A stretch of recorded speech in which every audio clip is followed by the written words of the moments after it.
All right, welcome back to the horror show.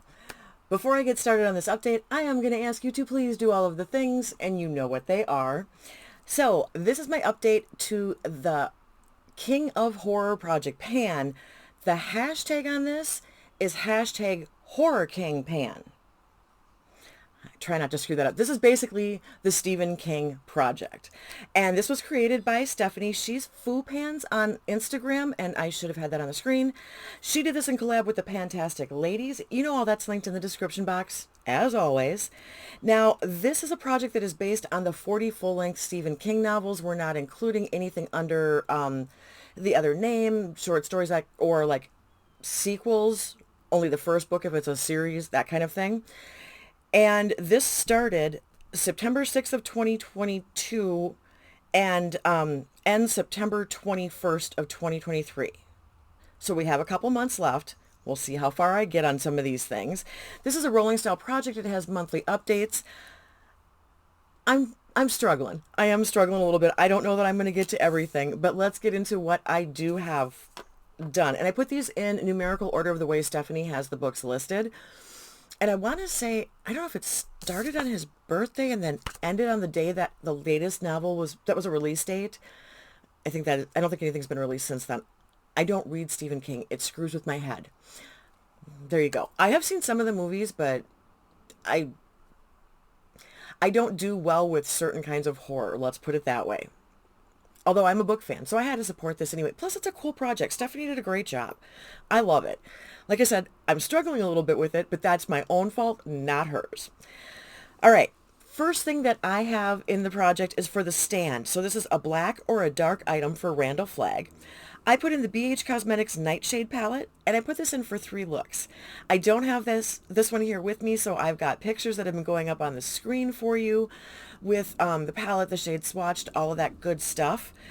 I actually did do... Okay, so I did 4 looks, but one of the looks only had 2 shades, and then I just used 1 shade out of the palette another time. So I figured that kind of made it a little bit more even. The last look that I did was Deadly Flower, Shady, Cast a Spell, Potent, and Devil's Berries.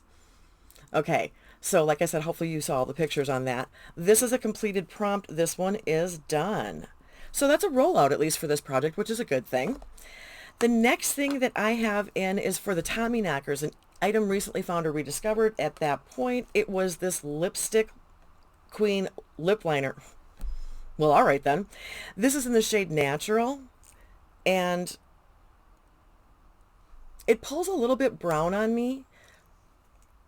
It's kind of a brickish, I guess. So it's a little bit dark. It's not my shade of lips or anything like that, but you know, it is what it is. I haven't been able to make a new line. Honestly, I've not been wearing my lip liners. I'm just going to tell you the truth, which is good to know because here's the next one. So for the dark half, it's alter ego item, something outside your comfort zone. I was the dork that put in an entire red lip liner to finish. Yeah, that's not going to happen. I did end up breaking it. This is the BK Alter Ego lip liner, and Alter Ego fit in with the theme. It's a red lip liner. It's also not my favorite thing in the world. We'll use as much as we use on this, and I'm just going to be happy with that. I haven't used it I maybe used it once since the last update. So, no weight change, nothing like that, because that's how I was keeping track of that. Then for Insomnia, this is a red item for the Crimson King. I brought in this. This is an Avon lipstick. It's in a red package. It is a red shade. The name of the color is Never Ending Merlot. I once again got all spunky and put this in to finish because, you know, why not just be completely nuts? But this I love. This is a really good color. This one is a good formula for me, for my preferences. And I do actually like this. I haven't been able to make any marks because even using it once or twice doesn't lower it enough to make it a real significant jump, but what you gonna do? All right, then we've got Rose Matter. So a pink or rose item. For that, I brought in this fresh rose deep hydration oil infused serum. That's a lot to say. You know, I love Minnesota. I really do. My family's here, but lordy am I warm. Okay, so if you can see, I was able to make, obviously, a new line. This I do use pretty consistently, but I haven't weighed this since April. So I'm guessing I missed May completely, which, yeah, that doesn't surprise me a whole lot. So this is a 2-month jump here, and that's why it's so dramatic. But in April, it was 222.5 grams. We're at 203.5 now. I love this stuff. Thank you, Erica, once again, for telling me, hey, use a really good oil to lock in all of your moisturizers. That one's a beauty. All right, then we've got Dreamcatcher. This is an item from the past or an old item in your collection. I brought in my baby little tiny MAC lip liner. This is in Rosebound. I'm wearing it, and I'm actually wearing it over a lipstick. This is not a lip liner in the traditional sense. This is like a lip gloss pencil or something like that, I think. Does it say? Yeah, this is a lip gloss pencil. So a lot of times I wear it just as a gloss, but because I do enjoy it so much, I put it on over a nude lipstick. And it just gives it a little bit more shine, a little bit more fun. Wears off super quick. Now with this, can you see I did make a new mark? That's what's left. And that looks like a lot, but I'm going from the bottom of the pencil. So like that's probably going to be where it ends just because of like sharpenability. Is that a word? If it isn't, it is now. So although it looks like I have a lot left, it actually isn't as much as it might seem. This one I have into finish, and there's a really good chance this one I'm going to meet my goal. I'm proud of that one.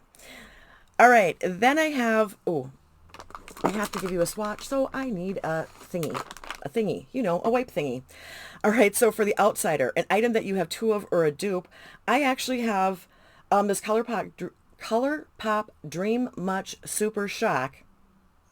Wow. Shadow in both places, and can you see the reflex? Oh yeah, hopefully you're getting the shine and the sparkle. This is really pretty.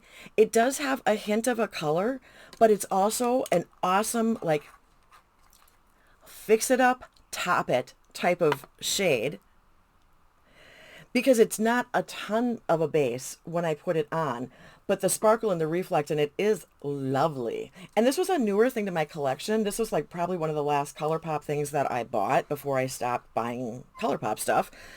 I put this in for 5 uses, and I've gotten 3 on it. All right, then we have Billy Summers, an item you want killed off or just finished.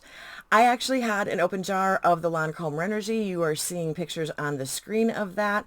I just wanted to get that completed so that it could be in my empties and I could move on. One less thing sitting in a drawer. And I did finish that off, so that also is a completed prompt. All right, now you're going to see here that we've completed 2 prompts. We've got things that are in there that are going to be in there literally until the finale. That's just how that's going to go. So I am going to bring in a couple more things. There's quite a few that I have not touched on. Poor planning on my part, like I said. So what I'm going to bring in is Gerald's Game. So for this, it's a gift or an item chosen by someone else. Well, my friend Kim from Teacher Loves Beauty talked me out of buying the Bobbi Brown in Vitamin Enriched Face Base when it was on sale because I'd never tried it. And instead of getting a full size, she says, I've got a sample I'll send you. Then you can try it. And that way, if down the road you really decide that you have to have it as a holy grail, you'll know instead of buying the full size. So she mailed me her sample. So this is a 0.24 ounce, 7 milliliter jar, and I'm going to use this to completion. I did weigh it out. It's 30.4 grams now because I don't know how long this will take me. I've never used it. I know that, I want to say it's Deb B. This is a holy grail. And so because of all of the hype and because of the popularity, I was like, well, I'd kind of like to try it. But we'll see, because I'm kind of weird about my bases and that kind of stuff. You guys know this. Anyway, that's into finish. The next thing I'm bringing in is Dolores Claiborne. This I have seen the movie. This I actually did like. But this is an item collecting dust for dust bunnies. And I actually have a couple of these little fragrance things floating around. This is Clinique. This is Happy Heart. I can't use the orange one. Can't handle it. I've done it over the years, but it's A, not my favorite scent, and B, actually, I start to react to it. I can use Happy Heart, and that's the pink one instead of the orange one, if anybody is a Clinique fan and knows these things. This one is right here, so it's not, I mean, it's full, but it's not like 100% full. I don't think they fill these up all the way. This was Something that I got at some point as a gift with purchase, I think. I don't even know. I've had this around for a while, but I want to use this and finish it off because I have another one in my collection too, and I like this one. I actually did just a spray on my arm. This one doesn't bother me. So this is coming into completion, started at 13.7 grams, and we will see how long it takes me to get through that one. I go through perfumes more quickly than a lot of people, Andrea, and Danny. And I don't know why. I don't know what it is. I think probably because I've had the worst nose of all of us and couldn't smell for years. So when I had my nose fixed when I was an adult, it kind of changed how I use fragrances and the things that I can smell. And it also made me aware of all of the things I was allergic to. Because when you can't smell and can't breathe, you don't notice your allergies as much. Fun fact. But I can breathe. So, getting oxygen's the more important thing here. I'll deal with the allergies. That was the trade-off, and I'm fine with that. You guys get all these fun personal facts from me. Don't you just love that? Okay, so I'm rushing and I don't know why, but we're moving on to our music moment. Okay.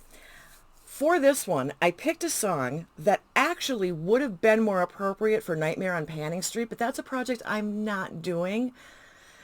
I missed it. Even though it's all horror movies, I probably would have done it, except for the fact that, I couldn't do it. I didn't get to it. But you'll understand why if you go watch the video I'm going to link for you. And I'm going to put a picture of the band Slipknot on the screen for you because the song I picked is one of theirs. It is called Duality. Now, Slipknot is a 9-piece band. They were together over a decade before they lost their bassist. He did pass away. They did replace him eventually. They are from Des Moines, Iowa, and they formed about 1995, I think, and they are still active. Now, if you're a music person, okay, well, first of all, if you're a hardcore metal fan, that's how you're going to know Slipknot. They have had some radio play, not a ton. They're a little bit hard even for radio.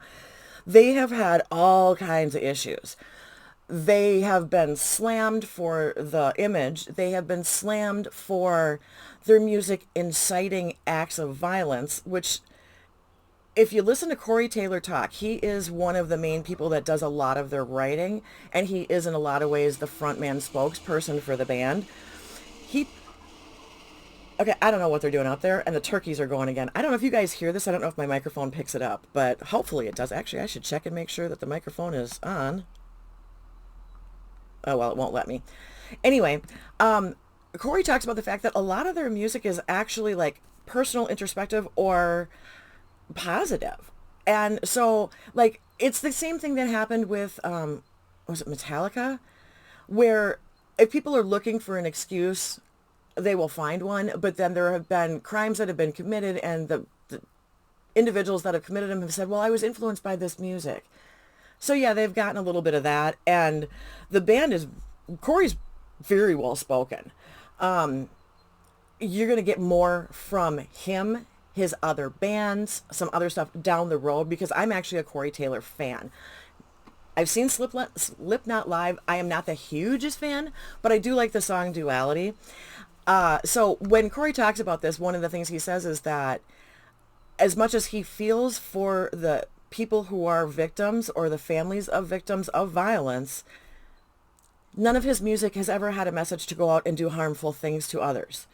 So his moral responsibility kind of ends there, that people interpreting things incorrectly is not something he can control, which is really valid. Instead of, as an artist, trying to fight against all these people that are saying, oh, well, you have evil songs, and therefore it's your fault something happened, he's taken a really eloquent approach to that while still being absolutely sympathetic and still being human. So I do appreciate that quite a bit. Like I said, this is a little bit more hardcore for me even, but let's talk about Duality. This is a song that was released in 2004. It was the first single off of the third studio album, Volume 3, The Subliminal Verses. Now, it came out also, because it was a single, it came out with a B-side on May 4th, 2004. The B-side is Don't Get Close. It's considered, nu metal? I don't know what nu metal means, you guys. The radio version is a little bit shorter than the album version of it. Blah, blah, blah. It's been released as a single. It's a 7-inch, 12-inch disc. It's been released in a bunch of ways, but it is essentially all of the same song. And it literally is talking about kind of a, an internalized feeling, okay?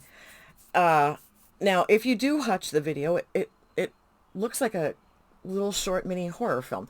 The band's appearance, to me, looks like they should be in a horror film because of the masks that they wear.